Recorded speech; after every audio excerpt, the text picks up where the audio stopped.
Good evening and welcome to the show On the Spot. My name is Patrick Kamara. Now, she has been a player in the politics and administration of Uganda for almost 40 years. In her political life, she participated in the drafting of the 1995 Constitution and has been in Parliament since the Constituent Assembly. In administration, she's one of the founder members of the Housing Finance Bank and once served as the chairperson of the Uganda Development Bank in the 1980s. A respectable voice both in NRM and opposition. Tonight, we host seasoned politician and Dokolo woman member of parliament, Cecilia Gwar, to get her take on Uganda's past, present, and future.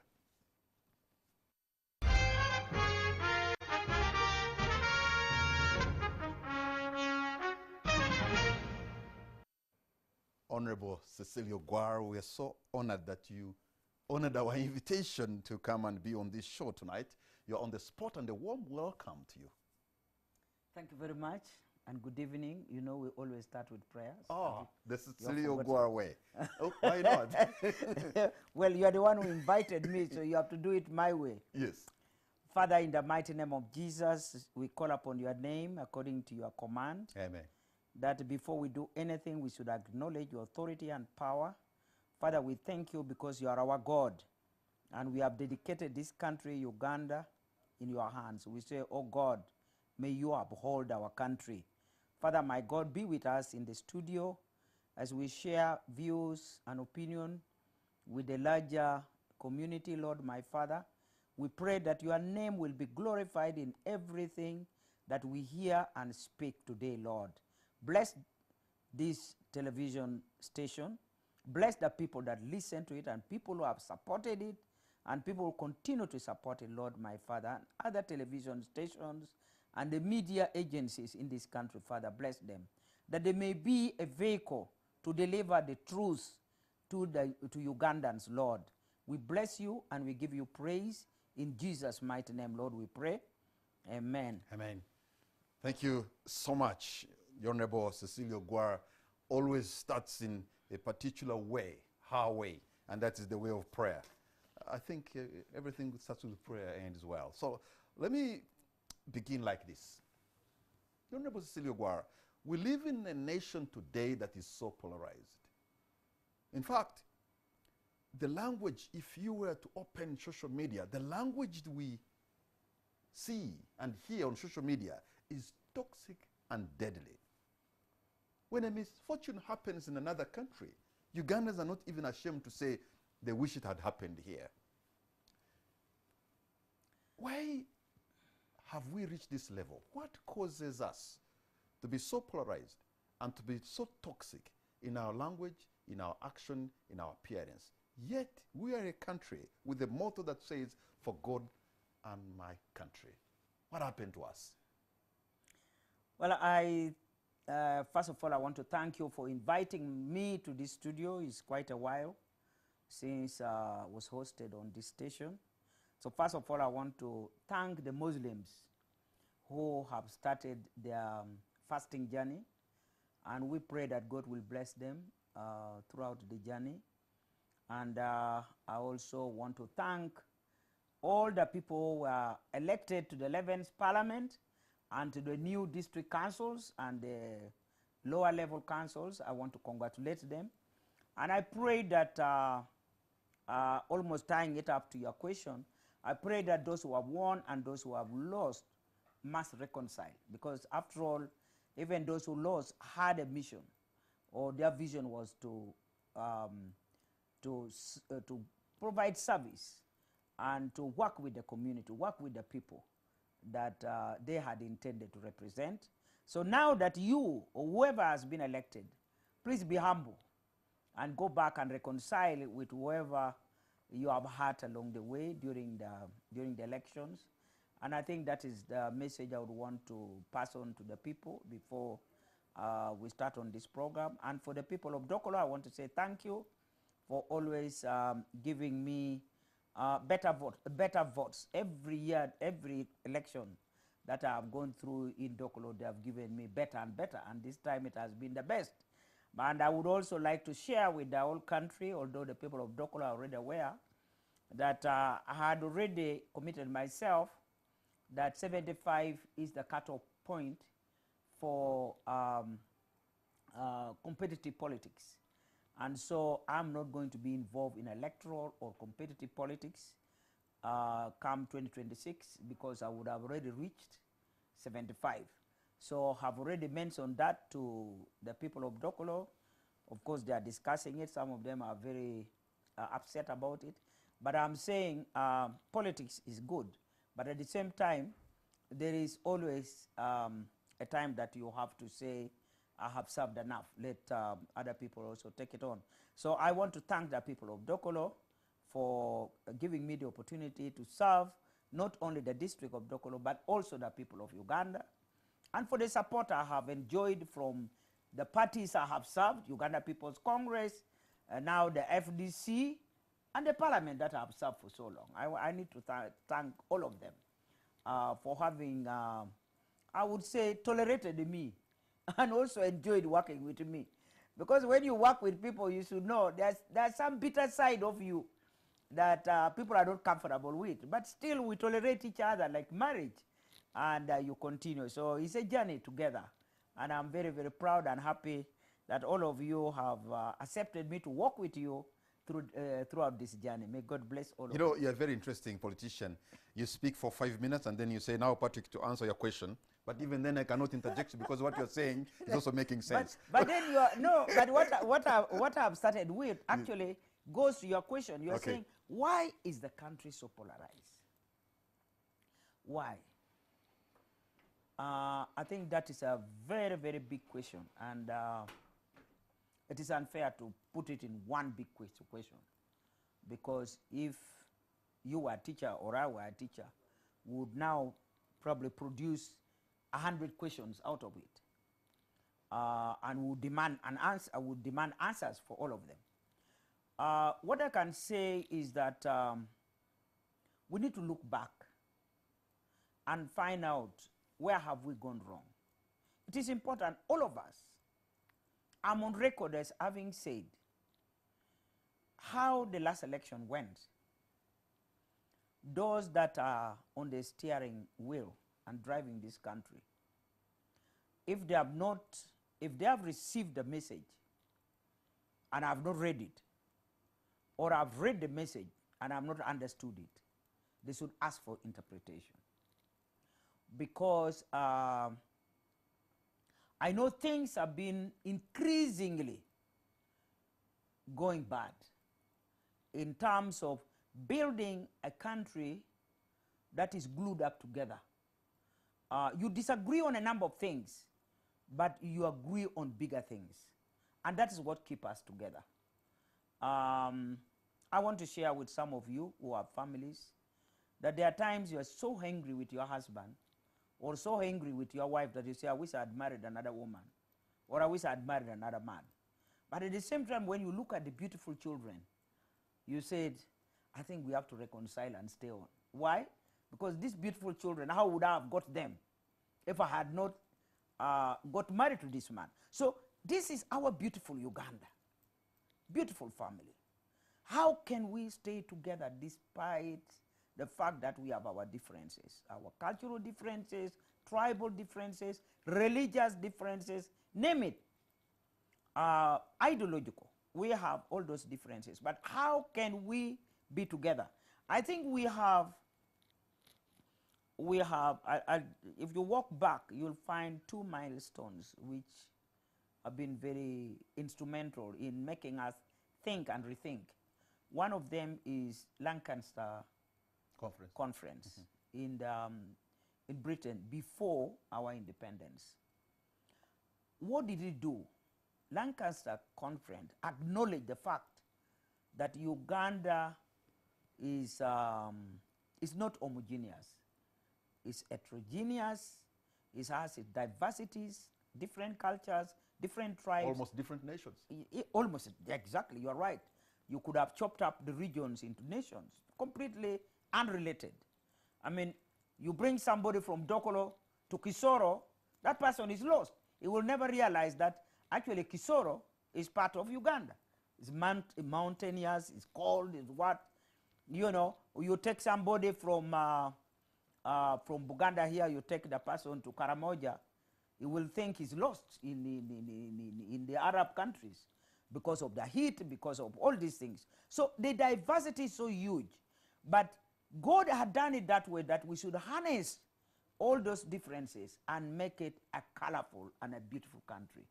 And it is designed like that. Okay, I was telling you that we have two milestones. We have the lung cancer, where we stood together and we said, what are our differences? What is it that unites us? And our ancestors or our predecessors, our parents and grandparents, they sat down, because I believe some of them are still alive and maybe watching the television. They sat down and said, yes, we know some of us, some of our tribes have kingdoms, others don't have. Some of us are better developed than us. There's some in some areas which are better educated than others. But where can we converge? They all agreed that we must have independence. They all agreed we must govern ourselves. They all agreed we have to find ways and means of relating together. That is fundamental. Because at the time they met, I don't think those that participated in Lancaster had one language they could speak together, where you would be in a corner and backbite the British. They didn't have. Because the people from the north didn't understand Luganda, people from the east didn't understand, neither did Baganda understand, although Kakungulu and whatnot played a lot of role in tying up the east with the center, but still you could not find one language that would bind Ugandans together. But still they were able to arrive at a consensus to have an independence country. Some of the sticky questions, they said, we'll resolve them when we are there. So this, to me, is very important. One milestone that we have encountered which shows it is possible. It can be done. Ugandans can sit together and resolve their differences.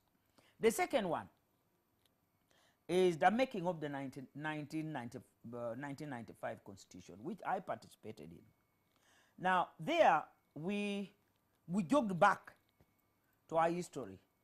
And actually, the most beautiful part of that Constitution is the preambular part, because it reminds us that, mindful of our past, which is marred by so many wars and coups and counter coups and so on, we have therefore resolved. So it's very important. It means we have taken a step, we have acknowledged, and it is a fact of history, it has happened, that for no reason we found ourselves killing each other. For no reason we found ourselves, I mean, you can say the North fought with the South, but what about the Idi Amin and Obote? They are from the same sub-region, from the same region, and so forth. So you find that for no reason killing each other, for no reason we are practicing tribalism, for no reason we have forgotten what we resolve in Lancaster. So, but we resolve that we have seen and we have learned a lesson. Can we do it better? So that constitution was based on that spirit. It has been mutilated beyond recognition? Yeah, I'm telling you, we have. And many times, I remember at one time we were in a hot debate, and I reminded people that, look, can we go back and look and try to discover the spirit of the 1995 Constitution, which we quote every day, by the way. We quote every day. But do you know the spirit behind the Constitution? And somebody reminded me, and one of our members, Honorable Nandala, reminded me, Mrs. Ogwal ought to know that spirits are only associated with witchcraft. So now we are talking about the Constitution. So, I mean, to me, I'm so pained. The spirit is in the preamble of the Constitution. The spirit is in the preamble and is carried throughout the body. And you have now moved away from that preamble. And it's carried throughout the body. You can see, if you follow the debate today, we are jogging through the same thing. The spirit was carried throughout. That, okay, we should be mindful about the role of women. We should be mindful about the role of the youth. We should be mindful about fair sharing of resources. So all these are things that that spirit, we carried it through The entire constitution. The anger that we see manifested by the young people in what they say on social media and what they write and even express, is it because they feel a sense of exclusion? Is it because they feel that maybe people like Cecilio Guar and the senior citizens who have been running the affairs of the country do not want to exit the arena? Is that the issue? Because, or do we need another kind of conference, some kind of a national dialogue, truth-telling, so that Ugandans can spew out whatever they are holding in their hearts and express themselves? Let me tell you something which probably I shouldn't have said. If President Museveni has never realized, is one of the most blessed leaders we have had. Because God has given him a lot of time to do a lot of good things for this country. A lot of time to do a lot of good things for this country. To strengthen the good things that a foundation of which was already laid by Milton Obote, although partially destroyed by Idi Amin, but the foundation was there.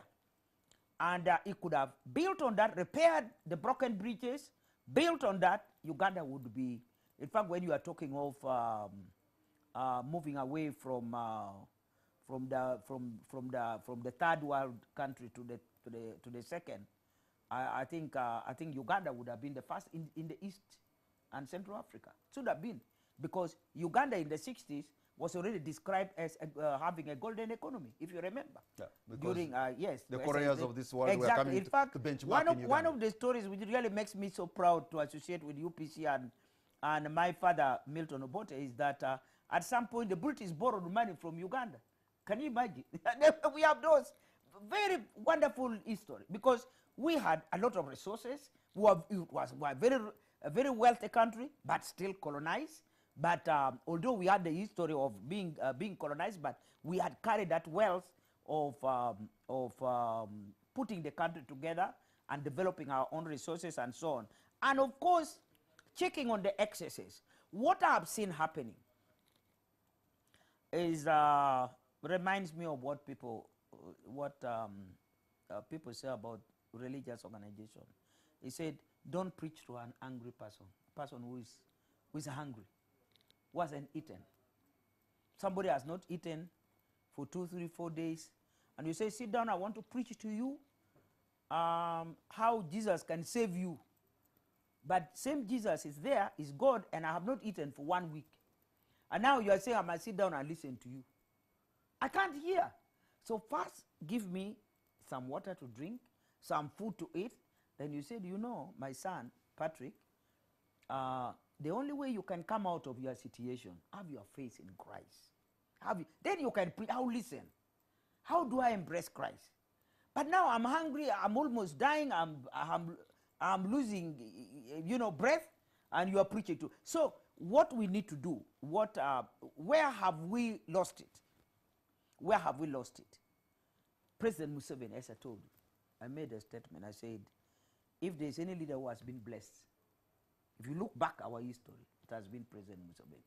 God has given him the longest uninterrupted. But isn't there also a problem in that longevity in leadership? There could also be a problem in it. I'm telling you that, listen, I'm telling you, give me a chance to articulate my statement. The longest and uninterrupted. Obote served long but interrupted. But he is uninterrupted. Now, and mind you, 35, 36 years, it's very long indeed. A child who was born in 1986 has married, has now children. So that's how long he has been in power, and that's why he should consider himself very blessed. But along the way, he lost it. Along the way, he lost the vision. And he himself should have constantly been reminded, where have I lost it? It's just like the clan, it's just like the language. I speak Lao. Now, if I'm going to speak English even in my house, speaking English even to my mother, speaking English even to my grandmother, then I have ignored the fact that my grandmother never went to school.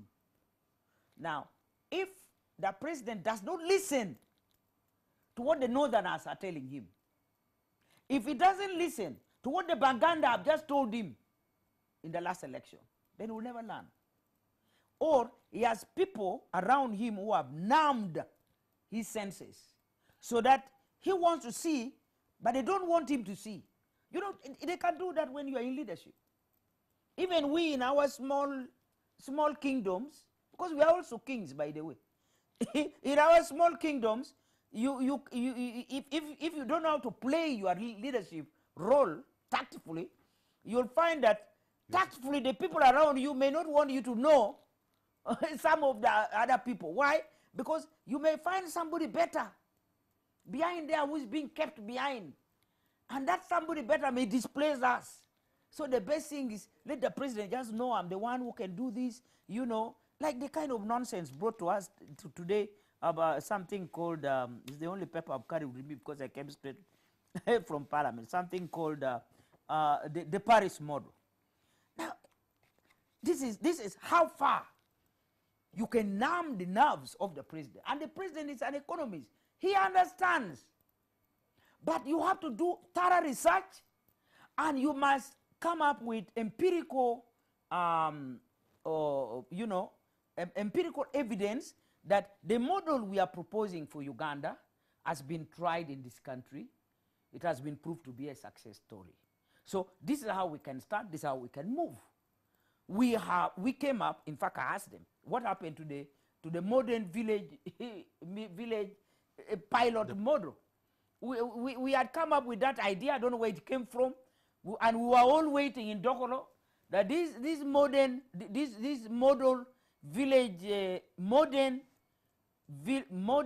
village model would be evolved, and eventually it will reach Dokolo.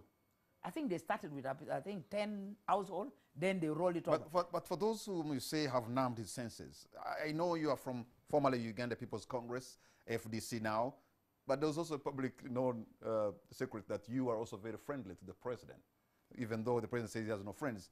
But we know it in Kampala.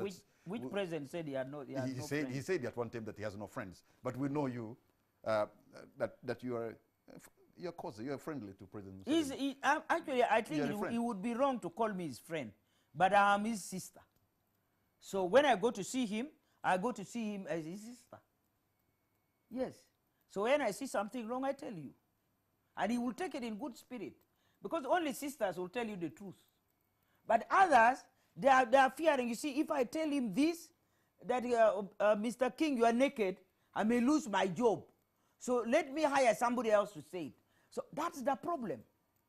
The moment you find that you find yourself now working with people who are either your biological relatives or clan relatives, there is a problem. There is a problem. It means beyond my immediate family, beyond my clan, there is a problem. Those people, now I don't trust them. They may hurt me, they may kill me, or they will do something. So who are you? So I think the president must rediscover himself. And he must go back and understand the ideology that drove him to capture power and to hold on to power up to now. He should go back. Because if he doesn't do that,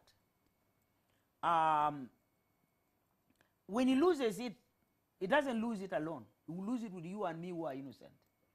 And you and me who have constantly been telling him. You know? I'm fortunate to have lived long enough. I saw Onama, the late Onama, of course, who was the Minister of Defense, very close to Milton Obote. Eventually, they fell off, and it culminated into a coup of 1971. We know that. It's no longer a secret. I know I have lived long enough to witness this time very, very closely to hear of uncoordinated troop movement, which eventually culminated into a coup of July 1985. Right? I've seen it. Vice President and the President. You can see the closeness. What happened? So, we have to realize that as human beings, we make mistakes. And therefore we can always change and change our roots and change the people around us. But the president should not lose the opportunity he has. I read the Bible a lot, and there's somewhere I think in the Bible where Elisha, not Elijah, Elisha asked the people who lost the axe. You go and borrow an axe to come and build a church, then you lose the axe. And Elisha was trying to help these people. That first, before we think of anything else, where exactly did you lose it? So they took him to the pool where the axe fell. So they could not reach the bottom of the pool because it was deep. Then that's when now Elisha, who had the power of God, could help them to recover the axe. So where have we left it? Where have we lost it? However deep the pool may be, We need to go and pick it up. the determination of the people of Uganda will make us reach that bottom. So let me paint for you a picture of what they see on the streets of Kampala. And then you see that it appears almost all of us have fallen short of the glory of God. The impunity in this country and the impunity on the streets of Kampala. You'll find people driving fuel guzzlers, some of them high-ranking officials of government, deciding to drive on a different side of the road. Maybe they turn their vehicles into ambulances, they put sirens in them, and pushing us off the road. Everybody has a convoy now, with sharpshooters. Nobody's following the rules. In downtown, it's a jungle, including the borders they no longer follow. So how come we no longer follow rules, we no longer follow guidelines, and there's that kind of impunity that is manifested almost by everyone? And you wonder, what kind of country is this that rules no longer apply? Even when there is amidst a traffic police officer, a border guy will do his own thing, and a government official will come with his sirens on, even when they are not meant to have sirens, and drive on the wrong side, push the rest of us, who, by the way, are footing the bill of the luxury life. Do you know, I live in a community where polygamy or polygamous marriages are still common. Although it's dying now, but it has been common. I think many of us of my age, we grew up in families that were, I would say, more than one mothers, because your stepmother is your mother. So in a polygamous situation, you would immediately see disharmony when one wife and the children are being treated differently from the other. So when you see that in the other house, they take tea with bread, but in our house, we take tea with cassava.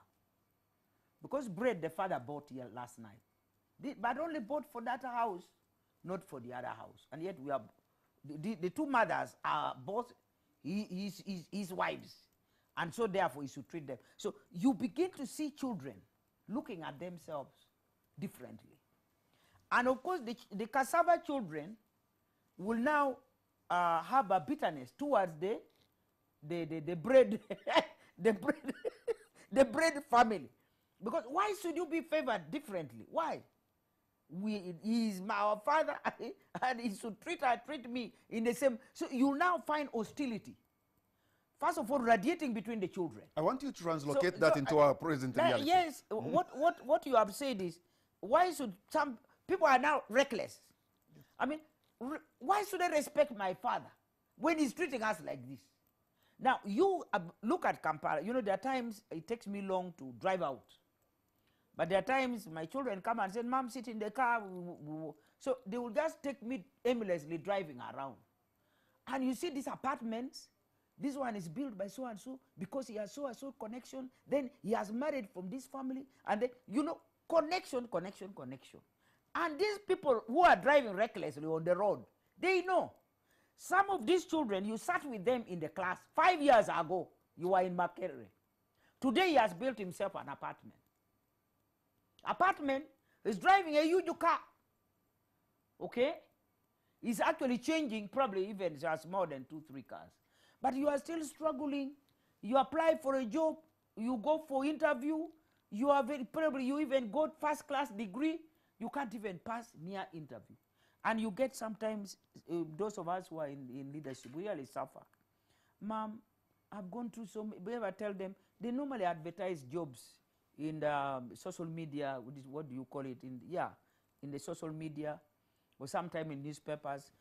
Keep trying, don't give up, keep trying. Ma'am, we applied everywhere, but now we have been told that unless you have connections, you can't get the job. This is now what is known all over. Now, what do you expect these children who came out of Makerere 5 years ago? They have applied for jobs, and they have found people who finished 3 years ago.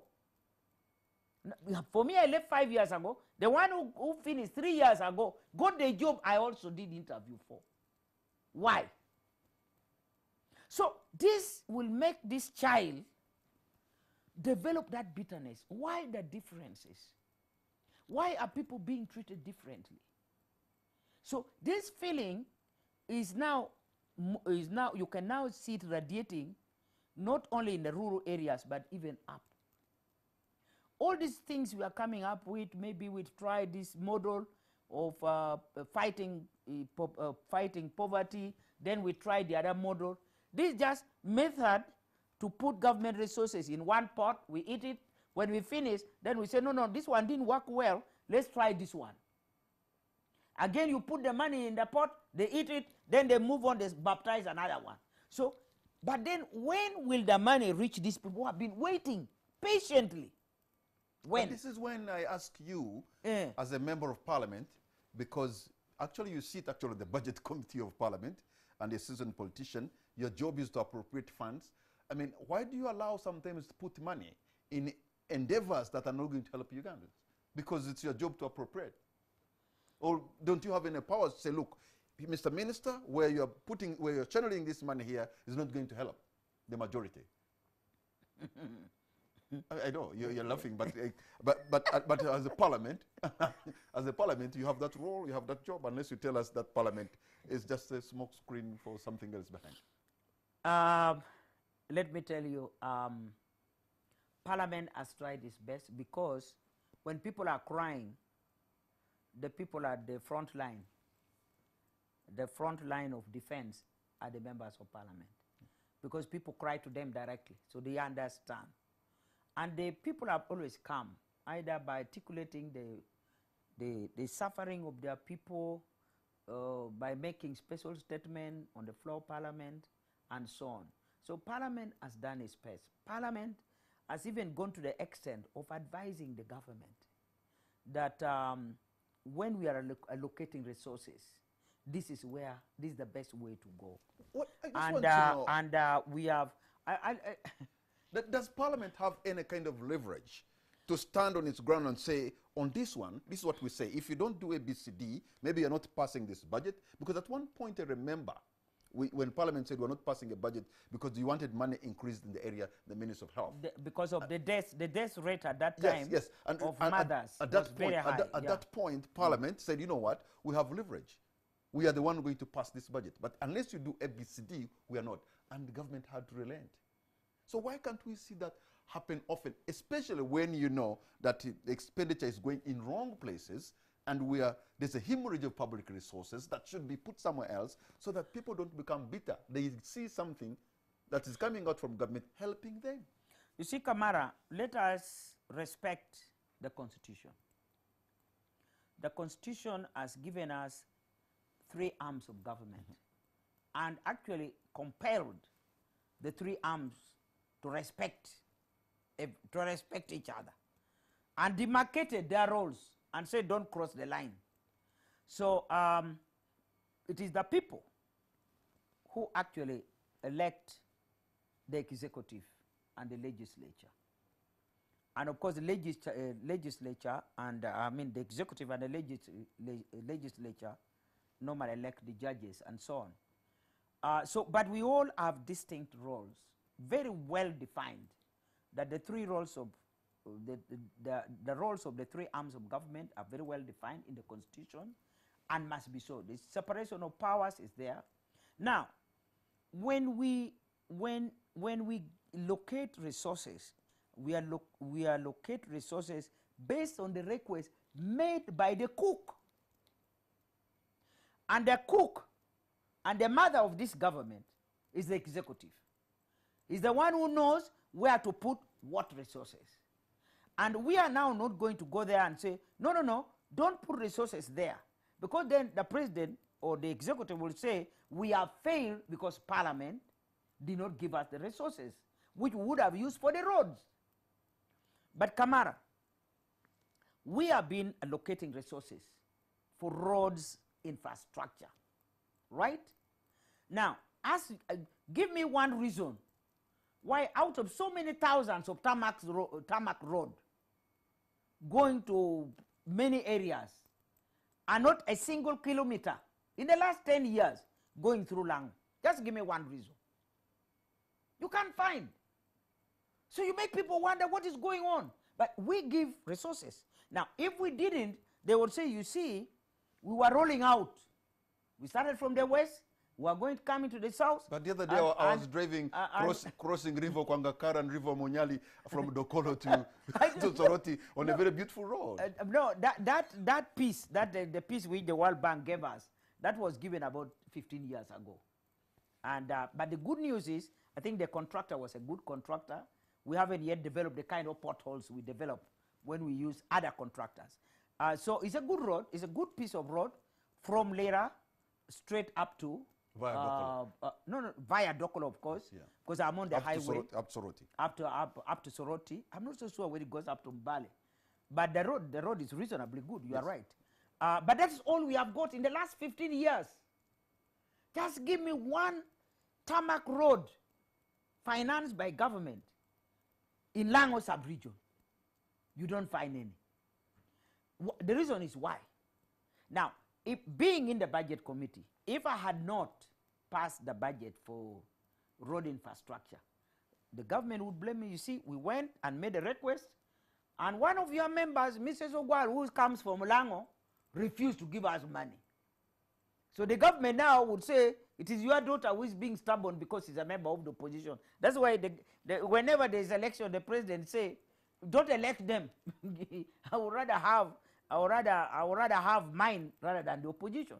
So what I'm telling you, we give them the constitution and the law compels us to give the government whatever they have requested through their ministerial policy statements, which give clearly what is it they want resources for. We analyze them as members of parliament and we appropriate money. Now, they are supposed to put that money into work. Now, what we have discovered is that after we appropriated money, the Ministry of Finance start another budget allocation by removing resources from this sector, putting it on the other one, or from this agency, putting it in another one. And when you ask why, you don't understand why. And so at the end of the day, some sectors don't do well, apart from just paying their salaries, because the resources were not with them. They were not given the resources. They may say, out of the budget you gave us, we got only 20%. So what happened to the 80%? Nobody knows. And what Parliament has been known for, particularly the 10th Parliament, I didn't witness it much in the earlier Parliament. This I don't understand, because you have the Auditor General who's going to go through these books of accounts. You have you, who is supposed to be doing your oversight role. You really have to know how much money has gone, how it performed according to the Auditor General. They will bring back that report. In fact, the accountability committees of Parliament are actually headed by opposition members of Parliament. You are in a position to know where money went, where it did what. You see, if the Constitution allowed us not only just to whip the executive, but also to take over their power, to take over the government, that would now make our work easy, because the Auditor General operates under Parliament supervision, because we thought the role of the Auditor General is very important to enforce our oversight role. So they operate under Parliament. And Auditor General has come up with very, very, very good analysis of how each sector has performed in terms of the money given to them, where money has been lost, and what should have been done to correct the system. And we articulate that because the report is given to us in Parliament. We discuss this report and we make recommendations to government. And the government does nothing. Can you imagine? The law requires that you cannot run an account unless you have an accounting officer who must be approved by Parliament. You find that there are some agencies who are being run without approved accounting officers. That if the money gets stolen or lost, who is responsible? Those are questions we need to ask. But then so why would Parliament... I'm not trying to... Why would Parliament, especially senior members of Parliament like you, allow, for example, to appropriate funds to a system that is not going to account for it? So what do you want us to do? You use your leverage that you have. Like the example I've given you. To overturn the government. No. Yes. There's a time when you denied government money because they hadn't increased money in the Ministry of Health. And they listened. No, the law doesn't but allow. you know that they listened. No, or you see, when every sector has come, very humbly, and when they come to ask for money, they are very humble. Because they know you have leverage. Because they know you could actually make life difficult for them. Yeah, I know. They come very humbly and they make their request. And when they make a request, we also want education service to be delivered to our people, the people who have brought us in Parliament. If we don't give them money for education, then our people at home will suffer. We need to give them money for health. Like they came to us for COVID money. We gave very lavishly, you know, thinking that it would help to improve on our facilities in our health centers, even build new infrastructure to really use this opportunity to expand our capacity, you know, and in order to absorb any emergency that may emerge. But now we are being told openly that COVID money has been eaten. Openly. And we have asked ministers, what happened to the COVID money? Can you... hold on to your point, Honorable Cecilia Guar, because we are going to take a break. And on the spot, we'll be right back.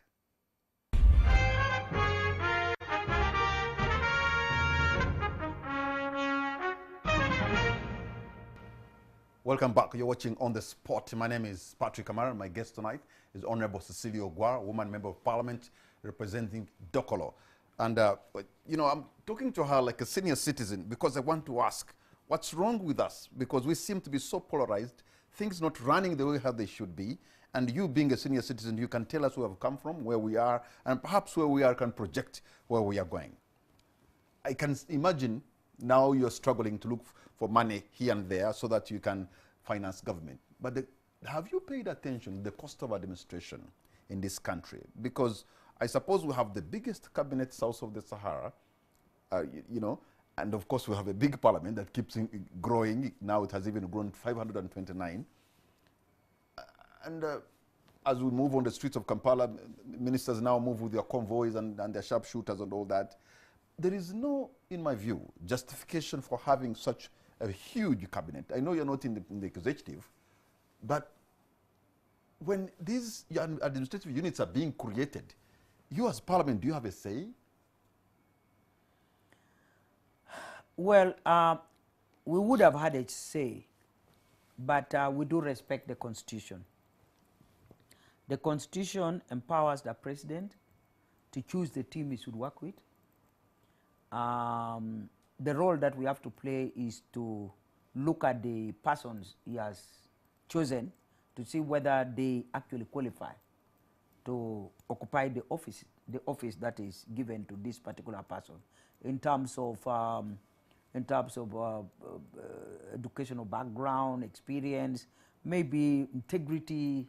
If we have some personalities who are known to have forged a certificate or who has been in jail many times for theft, I think Parliament would hesitate to approve such. Although most of the cases, Parliament has been restrained to go confrontational with the President. And I've said, well, because the president trusts the person, we haven't found anything fundamentally wrong. So we have always approved the people he has nominated. Although me and you, and particularly the view of the opposition generally, is that when we look at the experiences, even in our own region where we are, if we look even at the global picture of how cabinet is constituted vis-a-vis the population and the size of parliament, we find that Uganda has gone as, I think, you know, how do you call it? I think too excessive. The parliament itself, the size of parliament itself is too huge. And yet for every parliamentarian, you must take care of that parliamentarian to make that parliamentarian perform.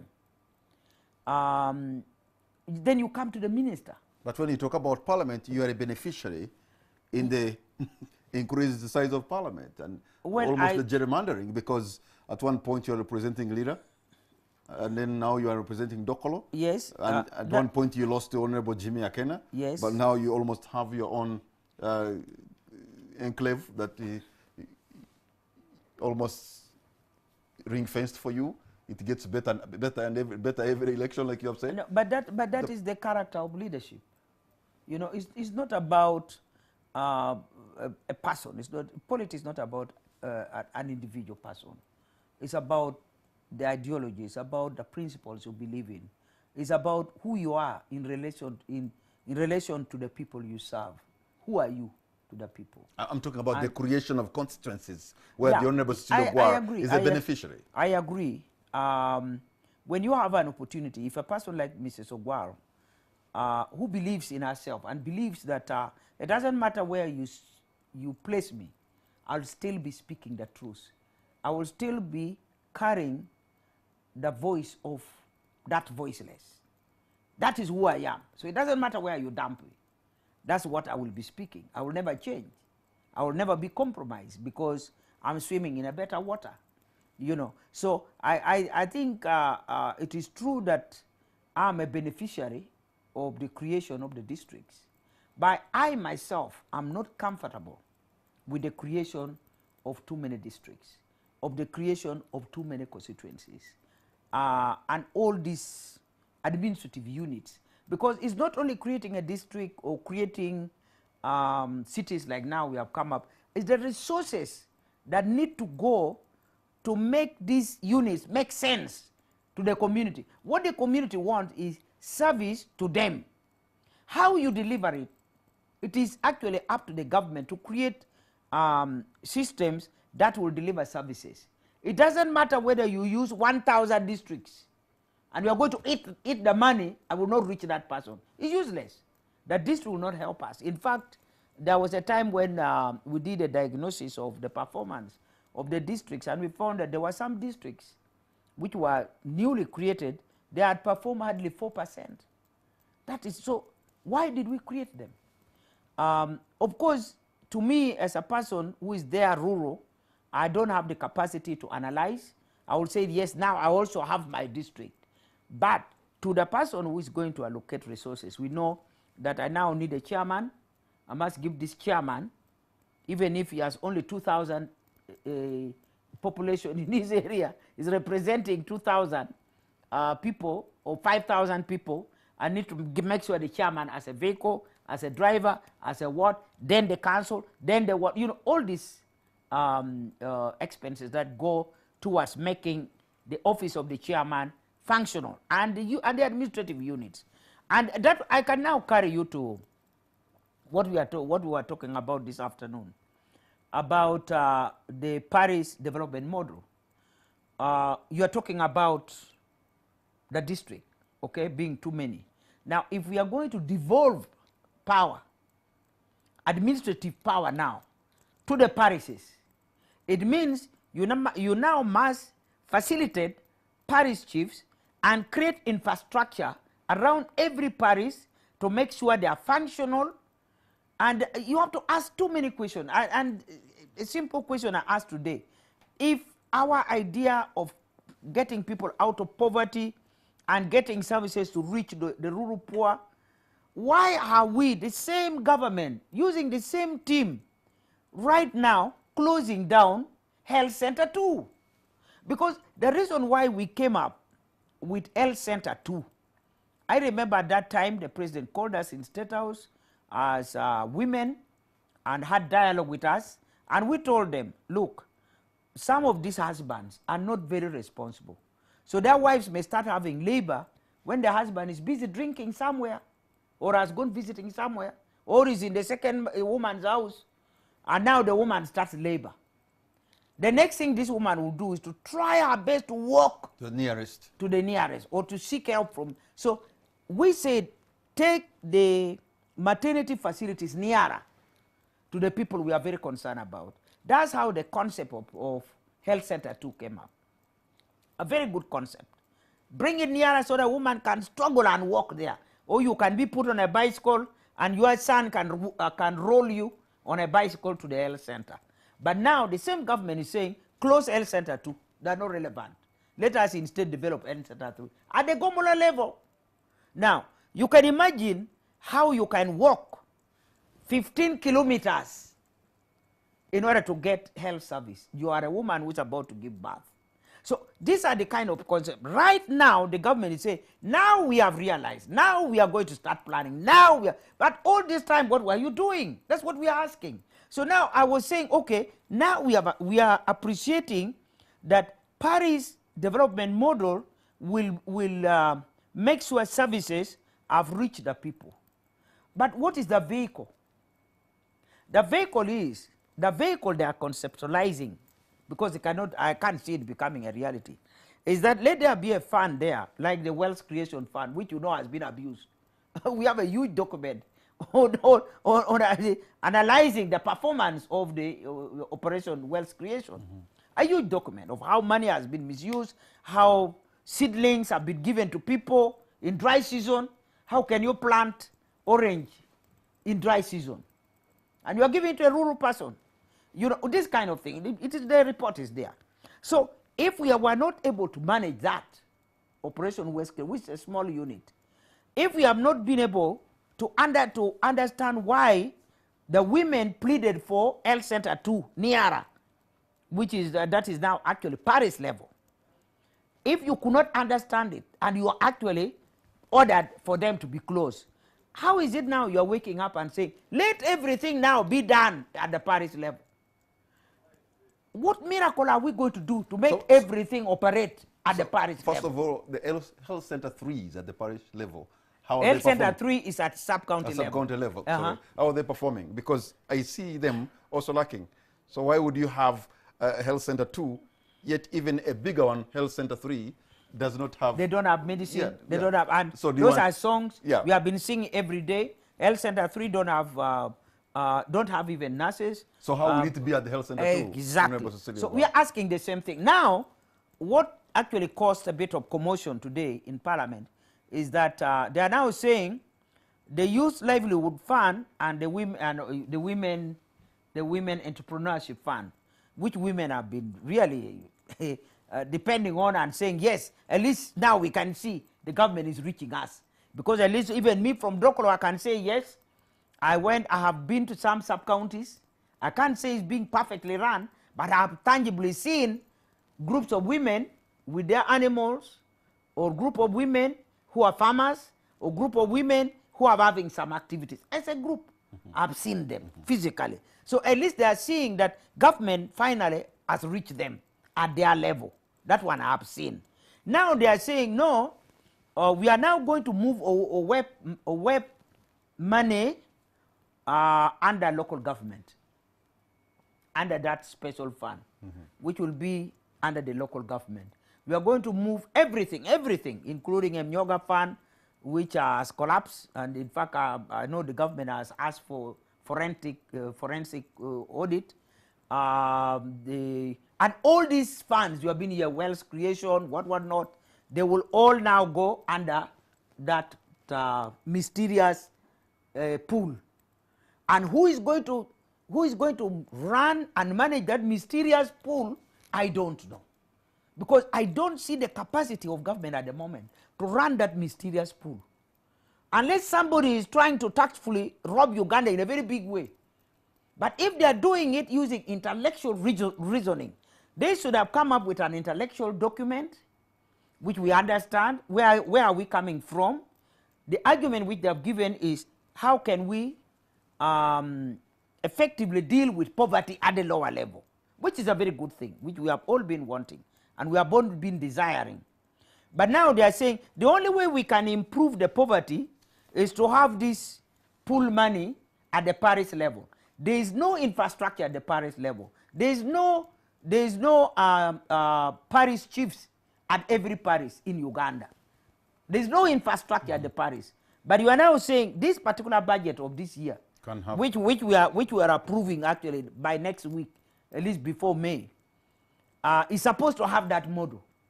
Then we are not serious. So we are trying to say, please, let us understand. If the Paris model is that wonderful, where has it worked? We can have a look at it. These days you don't have to travel. We can just Google and we find all the information there. So we want to engage those people or the governments where the Paris model has succeeded so that we can borrow from them. Where there have been technical problems, we say, let's be careful about this.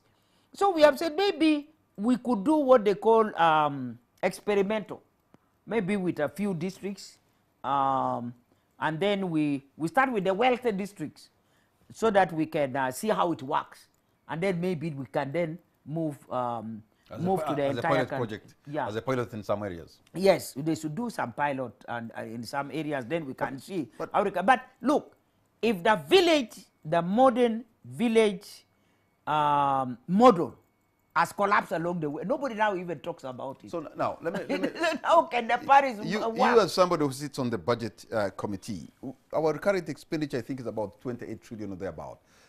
URA is expected to collect about 20 trillion. We are spending more than we are able to collect. I mean, is it sustainable? Can that take us anywhere? Well, the thing is, we are sustaining it on the head of your grandchildren.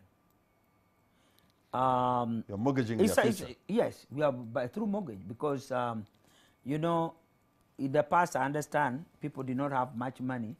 So you would go for higher purchase, you know. So you see somebody driving a very smart car, but everything is on loan.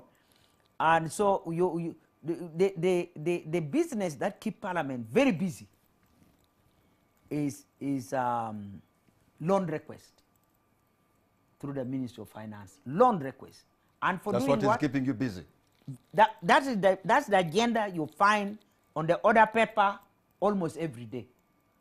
Loan request, and loan request. Now, and you see, there are times you find it difficult if you deny, you deny with a very heavy heart, like the one of yesterday. We had to deny because you cannot talk about getting a loan for afforestation, for us to improve on the forest cover in Uganda. Yes, which has dwindled so much, by the way. We have taken it, which is all gone. Uganda is going to become a desert very soon if we don't take drastic action. So, which is a very good thing. The argument is very good. But the method of doing it, we're talking about forest cover. And the list of districts to benefit from almost $80 million. Almost $80 million are hardly 10. But you are happy because OIMA is there.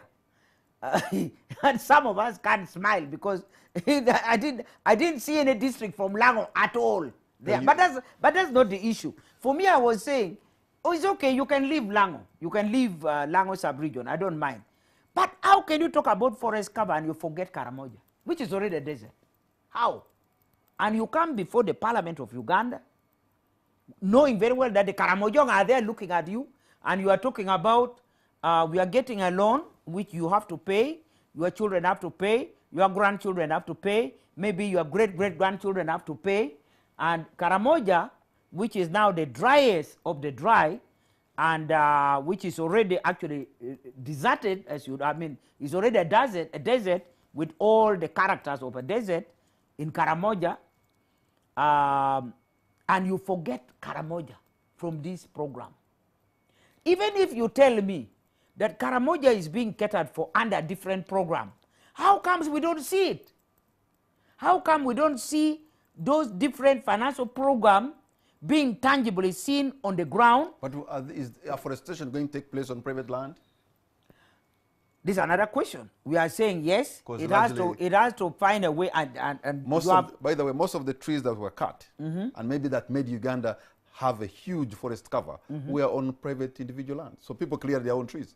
Yeah, they were on private individual land, but also on government. That's also true. You know, yeah, you know, the colonial government and the post-colonial government were very conscious about that. And yet at that time, this climate change was never a reality to us. But we still provided for it. And you saw how useful it is. And you have seen that we did a lot to make sure we protected Mabira. In fact, yesterday we were talking about the Minister of Environment. I believe she was put there to protect the environment. But now we are seeing a program coming in which leaves the driest of the dry areas from this program. Even if you tell me, as Mrs. Ogwal, that there are other programs to take care of Karamoja, how comes I don't see the tangible work of those programs on Karamoja? Karamoja has remained where it is. We don't see any improvement in afforestation, and there are some. So I said, any sensible program that addresses climate change or afforestation or whatever it is, it must cut across Uganda from Karamoja to Kisoro. But as you members of parliament, have you bothered to find out why we have such a high level of deforestation? Have you understood that people, we have realized that more than 95% of Ugandans, including people in Dokolo, tonight who have had dinner, that dinner must have been prepared using either charcoal or wood. Don't be speculative. Don't say might have. It's prepared using charcoal, wood. Either wood, raw wood or charcoal, which is processed. Yes. This is what is happening to all of us. This is what is happening. And that is a self-destruction mode because it's not sustainable. You have to give people alternative sources of energy, or maybe energy-saving stoves or something like that, so that we can reduce on the depletion. You see, we have to change the people mindset, and we have to change our paradigm to understand that we are in a new Uganda with a new setting which affects the global environment. Now, in articulating that situation, I've even gone more rural. I said, you know, during colonial time, and even post-colonial time, the local government came up with a bylaw compelling every homestead to have toilet facilities. A pit latrine, of course. Pit latrine system for whatever it is, and even the bathroom. It was by law. So that's why I don't know whether Banyoro are different from Lango, but for us, if you... By the way, you come from Toro, just in case. You come from Toro. Yes. Yeah, from Toro, whether Banyoro... Okay. You know, it's like you people confuse that with Acholi. You either think I'm from Acholi or from Lango. But it's okay. But even Toro and Banyoro, they're the same. It's our ancestral... So you, the Batoro, I don't know whether you call the pit latrine differently. But for us in Lango, we call it bylaw. Where is your bylaw? Okay.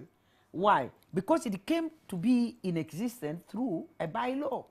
So it was bylaw. So if you want to go and wash your hands, which we now call wash your hands, you ask anybody where is your bylaw, and they will know exactly what you want.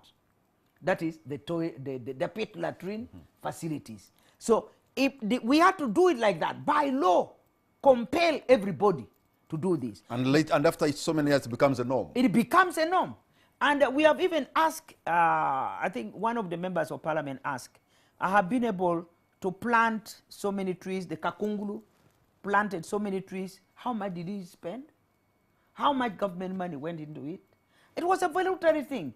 Make it a bylaw that in every homestead there must be 20. If you have about an acre, there must be about 20 trees. And we compel you by law. Who will refuse? and that I will use it in my home. And you give me reason, you know, if you plant a tree, it will provide you with wood, that's one thing. Two, it will protect your home so that when the wind comes, it will not take off your grass-thatched house, but it will protect you. You know, you give reason so that an ordinary man understands why I must plant trees. Not just planting trees because government has told me. Another innovation could be, we have all these highways, give money to UNRWA, on all these highways were built, make sure there's also by the way, trees planted all over. You don't even need to give UNRWA that task, because if you do, they will now ask for too much money from government. You just tell anybody who is living near the road, plant trees. They will do it gladly, because many people want to live near the road, particularly the centers, the trading centers, local trading centers. They want to be near the road because then people can easily access their business areas and so on. So if you make it a bylaw that you plant trees if you are adjacent to the road, if you are near the road, and leave only this much space, people will comply without spending any money. But you make sure that the local leaders enforce the bylaw. They make sure they go and supervise, and you don't go with hostility. You don't go with AK-47. But remember, at the very beginning, I've just told you the impunity that is in Uganda, that people no longer follow laws, rules, and regulations. You can see in downtown, it's just a jungle. Let me tell you. Let's just ask ourselves, where have we lost it? So if we have lost it because we have been arrogant, because we have not minded about it, let's declare a day when we'll all go and plant trees. You'll see the president now in his gumboots with his wife, and he's not holding an AK-47, he's holding a hoe. And he's actually planting trees in his own place. Or he can choose anywhere. He can come to Dokolo and be planting a tree at my mother's graveyard.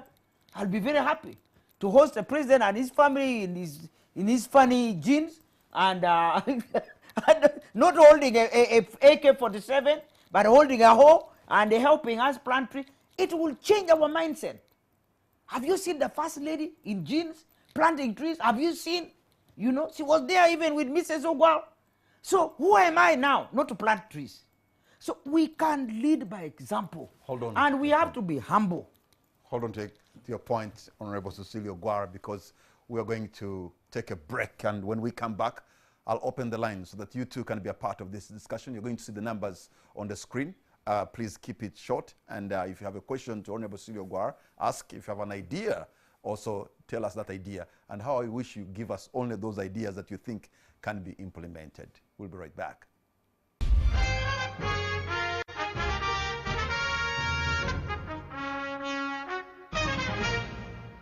Welcome back. You're watching On the Spot. My name is Patrick Amara. My guest tonight is Honorable Cecilia Ogwara, Member of Parliament representing Dokolo District. I'll be taking your calls right away as soon as you get them, as soon as you have your time and you're ready to have a conversation with Honorable Cecilia Ogwara. This is your moment to have your say. Either ask a question, agree or disagree with her. In case you disagree, I implore you to disagree with respect. Let me ask this, because my friend, when I put this on social media that you're going to come, and of course many people have different ideas. So somebody was asking, why did you dump UPC for FDC and not NRM? But did you dump anyway? Let me first take this call, because then you'll answer that. I have a caller online. Oops, looks like we lost the communication line to the caller who was coming in. Okay, maybe you can go for it. Meanwhile, we'll get those calls coming. Did you dump? I mean, I'm laughing because the person used the word dump. Yes. You know, dump describes you're carrying something which is smelly, and then you just dump it to get rid of it. No, I did not dump UPC in preference for FDC. Those who care to, particularly those in the social media. Now you are accessible to our history. You know very well that UPC was always characterized with conflicts and disagreements, which has remained up to now. But some of us were able to ignore it for a greater good for a while, as I led the UPC through the difficult Hold areas. on. Let's have this person who is online. Hello. Hello. Hello. Yes, good evening. Good evening. Am I talking to the NTV studio? Yes, you are live on the spot. Your name and where are you calling from? Yeah, my name is Derek. I'm calling from. Yeah, let me mute it here. Can you hear me properly? Yes, we're hearing you properly. Please just go on, Derek. Okay, so my name is Derek. I'm calling from Budapest, Hungary. You're in Hungary? Yes, and I have a question for the Honorable Justice of Well. What policies does she have in place to rejuvenate the Uganda Stock Exchange and to be able to help local businesses that are from the incubator, especially technological businesses, like to try and tap into the technological base of the country? So unemployment for the youth, to have homegrown companies in the technology sector that can be able to help the youth find high skill level jobs, like she mentioned, that the unemployment problem has a lot of favoritism. So how can we boost the private sector through technology and rejuvenating the stock exchange such that it's able to participate and tap into that capital where everyone can buy shares and help to grow local companies? All right. Thank you so much. Derek calling in from Budapest in Hungary. Interesting. But one thing you need to know, Derek, I have just looked at some of the allocations. I can see in the area of innovations, technology development, and transfer or agriculture, they are putting something like a small percentage, and yet that's where your concern is. Allocation of money to areas of innovation and technology is so small, and yet I suppose that is what should have been bigger to help Uganda. I have another call online. Hello? Hello? Okay, that caller is listening to an echo. So if you want to call, if you want to have a smooth conversation, you have to turn down the volume of your set so that it doesn't send an echo to you or to us. Okay, we have another call online. Hello. Hello, how are you? Good. How are you? What's your name and where are you calling from? I'm calling from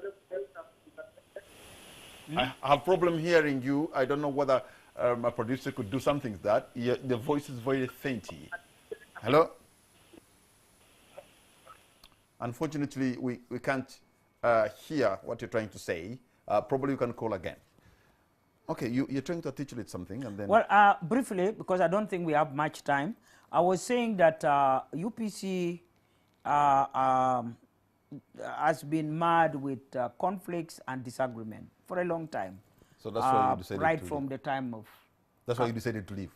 No, listen. Right from the time of Kakonge, Grace Bingira, I've talked about Onama. And so those conflicts have always been there. And when we lost our leader, Milton Obote, I think things turned a bit ugly, where they felt that leadership, as it were, constituted, that is, we who were steering the party probably were not seen as the people that would promote the legacy of Obote to remain in the hands of the family. And I don't think that's not the way I look at a political party. And I believe that even the NRM will borrow from there. It will be very wrong to build a future NRM based on President Museveni. A party should be really steered by an ideology, a pure philosophy that anybody can see beyond an individual. And that's what I believed in, and that's why I had to stake in everything I had. I was still young and dynamic and very prosperous in my own business.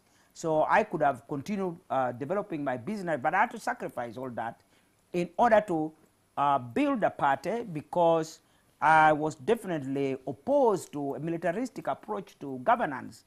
And so I could not keep quiet. I had to speak out. Dangerous then, and a number of our people were arrested and so on. I was arrested in almost every region And actually, the first arrest I experienced in Bundibujo, when I went to Fort Portal, your home. And then all across the country, wherever I went, I was arrested and so on, but I continue talking. And to me, that was very, very important. But now, when it came to a point when disagreement can be so ugly, sometimes it's better for you to take a back seat. So me and the team that was steering the party. Hello? Okay, I have a call online that's been passes. Hello? Hello? Hello? Yes, good evening, ma'am. You are on air. What's your name and where are you calling from? Okay, I think... so we had historical people like Edward Rangaranga, Yona Kanyumozi, Patrick Mwanda, the Dr. Kulepak, who is now not with us. Patrick Mwanda also is not with us. Dr. Wanyarare, who is still with us. And so many. We were the people steering. Now, when you see us all being offloaded, and then you put in a new face who were not known in the party, so the agenda was now completely different. So we took a back seat, and that's when my mother, Mary Obote, came in. And of course, after my mother, I was now not there. After my mother, Kenna has come in. For me, it's a good thing, but for me, I believe that politics cannot be done the way the monarchists do their thing. Ours is totally driven by renewal of leadership and a philosophy of pure democracy internally and externally. I don't know why you're using example of the monarchy, yet all these leaders are elected. Well, I'm saying, party. but if you are elected, for you to be a king, you must belong to a certain clan. About, you know, I don't want to go there. But what I was trying to tell you is that I did not jump from UPC to FDC. We maintained ourselves in the independent group. So we were the first, actually, to be elected into parliament on independent ticket to the 8th parliament, and that's where we belong. But then we realized that look, we are the ones who pushed the NRM against the wall to allow parties to regain their freedom. So how can we now convince the population that we are telling them the truth if we remain on independence? So you're looking for a home. Exactly. So we realized the birth of FDC came from our cooperation. We cooperated with FDC from the time Kizza Besigye stepped into the leadership and operated under the Alliance for Democracy and so on. And we all joined in. We all helped, although we were in UPC, but we all helped. You realize that the people that I would say UPC donated for the purpose of working out the foundational bearing of the FDC remained there, like Abdu Katuntu. We had donated Yona Kanyumozi, who came back to UPC after that, and several others, and Patrick Mwanda. So these are the people we actually assigned them the duty to help FDC to set up a party. And you remember one of the story which was carried by the media, where Dr. Kulepak was robbed in a hotel. They didn't steal anything personal. They stole his briefcase because they wanted to know what document he was carrying. So these are some of the sacrifices we had to make in order to help a sister party to be born, in order to help the struggle that UPC and DP were already in. So adding another number would have strengthened us. And that is the spirit in which we all join hands to assist FDC to be in existence. And therefore, for me now, to choose where, me and my group, of course, where do we go? Where do we find a little bit of our genes? I found that we cannot go DP because we understood each other very well. DP has clearly defined itself. And UPC also do. This was historical opposition party. So we understand each other beyond anybody else. And so the only other party that I could go to is the FDC, which we helped to exist. And our being there definitely would have also helped FDC to spread out to areas where they were not yet able to reach. And indeed, FDC gained a lot in the East, where UPC was strong. And when you see people like Patrick Amuriat now taking over leadership, that is UPC pure, you know. when you see people like Elijah Cooper and all these were UPC cadres. So you see in the east and in the north, there was a bit of resistance. Why? Because we prefer to remain in the party, although we were independent, but we still felt this is our home. Can we reconcile? Then we found that our differences were, as the lawyers call it, irreconcilable differences. So that's when now we said let's part companies, and we then joined the FDC, who gladly received us. So nobody can say I dumped UPC, because that gives a wrong impression. I still cherish UPC. That's where I started from. Even though some people think where you went in FDC that you are inactive. Well, look here, I'm not young anymore. I'm 70 plus. So you don't expect me to be running all over the place in every village. But still, I have been I'm a loyal member. The election this time has been very harsh, very, very harsh, you know it, where the military played their role, money played its role, but all the same, at least Dokolo was able to return me, and very, very comfortably, and Dokolo was able also to elect chairman of the district, and very comfortably. So I think this is a contribution. So how can you say I have remained inactive? Okay. So, but don't worry. Now that you are challenging me, I'll go to Fort Portal. I'll make sure that we get. But fortunate enough, we got somebody from Hoima. We got one lady, the Hoima woman member of parliament is from FDC. So that's part of, and she's my child. So I can claim that is also mine. All right. So I think now we have to. Yeah. Unfortunately, the lines were not very clear. But I surprisingly, want to answer the question of the guy who called from Hungary. That actually Uganda right now is focusing a lot on putting some money in technological development and on science and technology. We have already a Ministry of Science and Technology, which means our focus is shifting. And I want to say that as a person with a business background, definitely stock exchange helped us a lot in building the empire of the private sector. And that is something which cannot be abandoned. However, the relevance of it has been sort of watered down. You know, when people begin to get cheap money, then they lose the sight from getting genuine money. So many people started getting cheap money. If you see all these apartments I'm talking about, they did not just come out of stock exchange and so on. It's cheap money people get. So they lose sight of stock exchange, which is actually the best avenue of getting money for investment.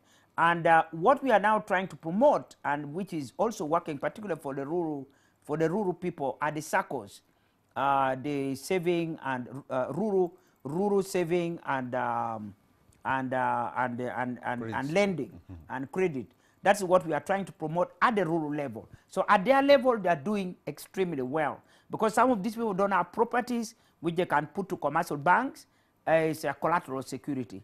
So that option is helping them, but definitely the stock exchange option is one area we should strengthen, and particularly science and technology is going to drive our shift in as far as economic growth is concerned. So we'll take it up as one area which we should focus on. Okay. However, when you talk about unemployment, it is true that some of us have been very, very condemnational of the government coming up to tax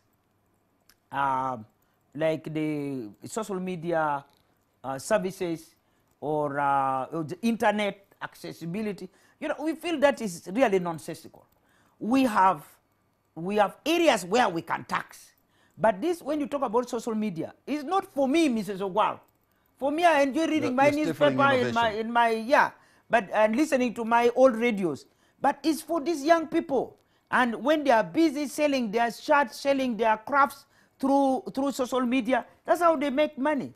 And so we are against it, and will continue to fight to make sure that social media services are not unnecessarily taxed, particularly where we know that it is helping to employ our otherwise helpless youth. We have done that even with the border population. You remember when the borders were not allowed on the road and so on. Some of us were very, very angry. We know we need the lockdown. But really when you see a border person, this is a person who is on the road out of 24 hours per day, is on the road for 24 hours. Maybe he sleeps only for 3 or 4 hours only or less. And this guy has a family, has children, and now you are saying no more. So what will, actually we have seen some of them commit suicide. They burn themselves together with the motorcycle. And that shows also the anger of people like us who are watching and know the role that the borders have played in sustaining our community and the mobility of our otherwise disadvantaged population. So we'll try our best as much as we can to keep reminding government where the focus should be, to keep talking for the vulnerable people, to keep talking for the youth who are helpless. I've told you of example of people who have graduated many years ago. They cannot get jobs. They attend interviews. They cannot be accepted. So they now wonder, what do I do next? And I'm still living in my mother's house, in my father's house, where I should be independent. For us, those days, you'll get out of university when you already have a job. But now, really, we need to do something as a parliament, as a government. I think that's a big challenge. All right, Honorable Cecilia Gwar, I want to thank you so much for your time, but perhaps maybe just in a few seconds, your concluding remark, your parting shot tonight. All I can say is it's possible.